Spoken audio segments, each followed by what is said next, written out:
Hi friends, எல்லோரும் எப்படி இருக்கீங்க? வெல்கம் டு உன்னால் முடியும். நான் உங்கள் நந்தினி. உங்கள் எல்லோருக்கும் இனிய கார்த்திகை தீபத் திருநாள் நல்வாழ்த்துக்கள். அங்கங்கே நிறைய மழை பெஞ்சிட்ருக்கு. எல்லோரும் சேஃபாக இருங்க. ஓகே, நம்ம இப்போ கண்டென்ட்குள்ளே போகலாம். இப்போது உங்களை சுற்றி வில்லேஜோ இல்லை சிட்டியோ ஏதோ ஒரு இடத்துல உங்களை சுற்றி ஒரு சரௌண்டிங் இருப்பாங்கல்ல. இப்போது அவங்கள நீங்கள் ஓரளவு கொஞ்சம் படிச்சிருக்கீங்க, படித்து நல்லா ஜாப் போயிட்டுருக்கீங்க, ஓரளவு உங்கள் கையில் சம்பளம் வந்துட்டுருக்கு. அங்கே இருக்கிறதுலே கொஞ்சம் நல்லா படித்தவங்க நீங்கள் தான் அப்படின்ற மாதிரி நீங்கள் இருந்துகிட்ருக்கீங்க. அப்போ அந்த அந்த இடத்துலையே அந்த சரௌண்டிங்குள்ளேயே இன்னும் ஒருத்தவங்க படிக்கிறாங்க. அவங்க ரொம்ப ஏழ்மையான ஃபேமிலி தான். அவங்க படித்து ஒரு சின்ன டிகிரி முடிச்சுட்டு அவங்க ஒரு ஜாபுக்கு போகிறாங்க. 1 இயராக வேறு ஒரு ஜாபுக்கு போகிறாங்க, ரொம்ப கஷ்டப்படுறாங்க. அது திருப்பியும் நெக்ஸ்ட் இயரில் அவங்களுக்கு ஒரு ஜாப் வேறு கம்பெனியில் ஜாப் கிடைக்குது. அது நல்ல ஒரு ஜாபாக, நல்ல சேல்ரி உள்ள ஜாபாக நல்லா கிடச்சிட்ருக்கு. அதாவது உங்களை விட நல்ல சேல்ரி, நல்ல ஒரு ஜாப் அப்படின்னு சொல்லலாம். அப்போது உங்களோட மனநிலை என்னவா இருக்கும்? நீங்கள் என்ன யோசிப்பீங்க சொல்லுங்கள். இது ரியலாக நடந்ததுன்னு கூட சொல்லலாம். அந்த பர்சன் ரொம்ப கஷ்டப்பட்டு சின்ன வயசுலேருந்தே படிச்சுட்டு வராங்க. அதாவது என்னென்னா, அவங்களுக்கு அப்பா கிடையாது. சின்ன வயசாக இருக்கும்போதே, அதாவது 2 வயசு 3 வயசு இருக்கும்போதே தவறிட்டாங்க. அவங்களுக்கு ஒரே ஒரு அக்கா மட்டும்தான். ஸோ அவங்க அம்மா, அவங்க அக்கா 3 பேரும் தான் வளர்கிறாங்க. சின்ன வயசுலேருந்தே ரொம்ப கஷ்டப்பட்டு வளர்ந்துட்டுருக்காங்க. அப்போ அக்காவுக்கு மேரேஜ் ஆகிடுச்சு. அம்மாவும் இவங்கள மட்டும்தான் இருக்காங்க. ஸோ இவங்கள டிகிரி அந்த லெவலுக்கு படிக்க வச்சு அவங்க ஒரு ஜாபுக்கு போகிறாங்க. ஸோ 1 இயராக ரொம்ப கஷ்டப்பட்டு அந்த ஜாபுக்கு போயிட்டுருக்காங்க. நெக்ஸ்ட் இயரில் அவங்களுக்கு ஒரு நல்ல ஜாப் கிடைக்குது. நல்ல ஒரு சேல்ரியில் சூப்பராக ஒரு ஜாப் கிடச்சிட்ருக்கு. ஓகேவா? இப்போது அந்த சரௌண்டிங்கில் சுற்றி இருக்கிற நீங்கள்லாம் என்ன நினச்சிட்ருப்பீங்க? பரவாயில்லப்பா, அந்த பொண்ணுக்கு லக்கு, எப்படி கிடச்சிது அப்படின்னு தான் யோசிக்க தோணுமே தவிர வேறு என்ன நீங்கள் யோசிப்பீங்க சொல்லுங்கள் பார்ப்போம். ஆனால் அந்த பொண்ணு சின்ன வயசுலேருந்து எவ்வளோ கஷ்டப்பட்டுட்டு வந்தது. அப்பா இல்லாமல் அம்மா மட்டும் அவளை எவ்வளோ கஷ்டப்பட்டு வளர்த்தாங்க, எவ்வளோ கஷ்டப்பட்டாங்கன்றது அந்த சரௌண்டிங்கில் இருக்கிற மக்களுக்கு ஏன் தெரிய மாட்டேங்குதுன்னு எனக்கு தெரியலை. எப்படி கிடச்சிது அவளுக்கு ஜாப் கிடைக்கிறது இருக்கட்டும், எப்படி அவ்வளோ சேலரியில் அந்த ஜாப் அவளுக்கு ஏன் கொடுத்தாங்க?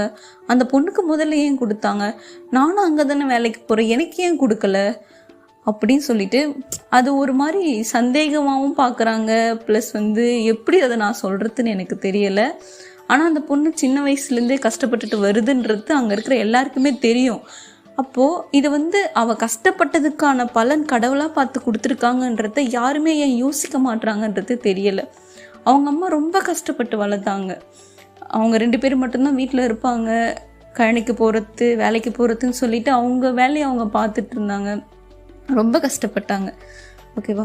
ஆனால் அந்த சுற்றி இருக்கிறவங்க அதை பார்த்துட்டு தான் இருந்தாங்க. இருந்தும் ஏன் அதை அப்படி அவங்க ஏற்றுக்க மாட்றாங்க? சரி, இத்தனை நாள் கஷ்டப்பட்டதுக்கான பலன் அவங்களுக்கு கிடச்சிருக்கே அப்படின்னு சொல்லிட்டு ஏற்றுக்க மாட்டிக்கிட்டு இருக்காங்க. அதாவது என்னென்னா, இப்போ நம்ம ஒரு கோல் செட் பண்ணி வச்சுருக்கோம் அப்படின்னா, இப்போ நீங்கள் ஒரு டிஎன்பிஎஸ்சியில் பாஸ் பண்ணணும், நீங்கள் ஒரு போலீஸ் ஆகணும், இல்லை நீங்கள் ஒரு டாக்டர் ஆகணும் அப்படின்னு சொல்லிட்டு அதுக்காக நீங்கள் படிச்சுட்ருக்கீங்கன்னா, அதில் நீங்கள் எவ்வளோ கஷ்டப்பட்டு ஒரு எய்மோட ஒரு வழி பாதையில் போயிட்டு நீங்கள் எவ்வளோ நாளும் கஷ்டப்பட்டு நீங்கள் முன்னேறி வரலாம், அந்த இடத்த நீங்கள் அடையலாம். கஷ்டப்பட்டால் மட்டும்தான் பலன் கிடைக்கும் அப்படின்றது நம்ம எல்லாருக்குமே தெரியும். அவன் ரொம்ப விடாமுயற்சி பண்ணான், அதனால தான் அவனுக்கு அந்த வேலை கிடச்சிருக்கு, அதனால தான் அவன் அந்த படிப்பை முடிச்சிருக்கான், அதனால தான் அவன் இந்த அளவுக்கு முன்னேறிக்கான் அப்படின்னு சொல்லிட்டு நம்ம அவனோட ஹார்ட் ஒர்க்கை, அதாவது அவன் இப்போது நான் சொன்ன மாதிரி ஒரு எக்ஸாமுக்கு படித்து அவன் ஒரு 3 இயர்ஸ் 4 இயர்ஸாக அதை படித்து ரொம்ப ஹார்ட் ஒர்க் பண்ணி படித்து அவன் பாஸ் ஆனால் தான் மற்றவங்க கண்ணுக்கு அது தெரியுது. ஆனால் இந்த மாதிரி சின்ன வயசுலேருந்தே ரொம்ப கஷ்டப்பட்டு வந்தவங்க ஒரு ஸ்டேஜுக்கு வரும்போது அது ஏன் லக்குன்னு சொல்கிறாங்கன்ட்டு தெரியல. அந்த பொண்ணு சின்ன வயசுலேருந்து கஷ்டப்பட்டது, அவளுக்கு ஒரு நல்ல காலம் பிறந்திருக்கு அப்படின்ட்டு யாரும் யோசிக்க மாட்டேங்கிறாங்க. சரியா? அதுதான் ஏன் எனக்கு தெரிய மாட்டேட்டுருக்கு, புரியவும் மாட்டேட்டுருக்கு. ஒரு சிலர் வாழ்க்கையை ஜெயிக்கிறதுக்காக நிறைய கஷ்டப்படுவாங்க, ஆனால் நிறைய பேர் வாழ்க்கையை வாழ்கிறதுக்காகவே கஷ்டப்பட்டுட்டு இருக்காங்க. அது நம்ம எல்லாருக்குமே தெரியும். ஏன் ஈவன் நம்மளா கூட இருக்கலாம். அது ஒரு சிலர் வந்து நம்ம இந்த இந்த இந்த லைஃப்பில் நம்ம எப்படியாச்சும் முன்னேறணும்னு சொல்லிட்டு கஷ்டப்பட்டுட்டு இருப்பாங்க. நிறைய பேர் வந்து நம்ம இந்த லைஃப்பில் வாழ்ந்தால் போதும் அப்படின்னு சொல்லிட்டு கஷ்டப்பட்டுட்டு இருப்பாங்க. நம்ம அவங்களோட கஷ்டங்களை புரிஞ்சுக்கலனாலும் பரவாயில்ல, அவங்கள ஹர்ட் பண்ணாமல் இருந்தால் போதும். ஓகேங்களா? இதனால் இப்போ நான் சொல்ல வர்றது என்னென்னா, ஒருத்தவங்க ஒரு நல்ல பொசிஷனுக்கு ஒரு நல்ல ஸ்டேஜுக்கு போனாங்கன்னா அதுக்கு காரணம் அவங்களுக்கு கிடைச்ச லக்கு அப்படின்னு சொல்லிட்டு நீங்கள் எப்போவுமே நினைக்கக்கூடாது. அதே மாதிரி அவங்க காது பட நீங்கள் பேசாதீங்க. ஃபஸ்ட்டு நீங்கள் இல்லை, உங்கள் சரௌண்டிங்கில் யாருன்னா பேசினாலும் நீங்கள் கொஞ்சம் எடுத்து சொல்லுங்கள். இல்லை அவங்க இந்த அளவுக்கு கஷ்டப்பட்டாங்க, அவங்களுக்கு இந்த இடம் கிடச்சிருக்கு அப்படின்னு சொல்லிட்டு சொல்லுங்கள். உங்களே கம்பேர் பண்ணுவாங்க தான். ஏன்னா அவங்க வந்து நல்லா படிச்சிருக்காங்க, நல்லா வேலைக்கு போயிருக்காங்க, நீயும் நல்லா தானே படித்த, உனக்கே வேலை கிடைக்கல, நீயும் அந்தளவுக்கு சம்பளம் வாங்கலாம் சொல்லிட்டு கம்பேர் பண்ணி பேசுவாங்க தான். அது நமக்கு ஹர்ட் ஆகும் தான். இருந்தாலும் அவங்களுக்கு ஏற்ற மாதிரி நம்ம மனசு வருத்திக்கூடாது. ஓகேவா? அவள் சின்ன வயசுலேருந்து கஷ்டப்பட்டா அவளுக்கு வந்து அதுக்கான ஒர்க் அவுட் கிடச்சிருக்கு. நம்ம வந்து அந்தளவுக்கு நம்ம கஷ்டப்படல, பட் நம்ம ஹார்ட் ஒர்க் பண்ணால் நம்ம நல்ல நிலைமைக்கு வருவோன்றது நமக்கு தெரியும். ஸோ நம்ம மனசை நம்ம தான் வந்து ஒரு திடமாக வச்சுக்கணும். ஓகேங்களா?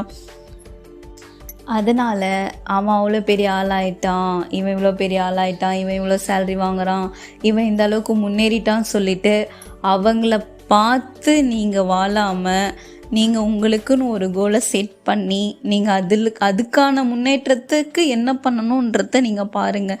மற்றவங்க என்ன சொன்னாலும் நீங்கள் அதை காதில் வாங்கிக்காதீங்க. ஓகேவா? வாழ்க்கையில் எல்லாருமே ஒரு நாள் கண்டிப்பாக ஜெயிப்போம். அந்த நாள் ரொம்ப தூரத்தில் கிடையாது, நம்ம பக்கத்தில் தான் இருக்குது. அது நம்ம கண்ணு கெட்ட தூரத்தில் இருக்கும்போதே நம்ம அதை கைக்கு பிடிச்சிக்கணும். ஓகேவா? ஆல் த பெஸ்ட் எல்லாருக்கும். ஓகே, இந்த வீடியோ பிடிச்சிருந்தா லைக் பண்ணுங்கள், ஷேர் பண்ணுங்கள், கமெண்ட் பண்ணுங்கள், மறக்காமல் சப்ஸ்கிரைப் பண்ணுங்கள். ஓகேவா? நான் உங்களை அடுத்த வீடியோவில் பார்க்குறேன். பாய்.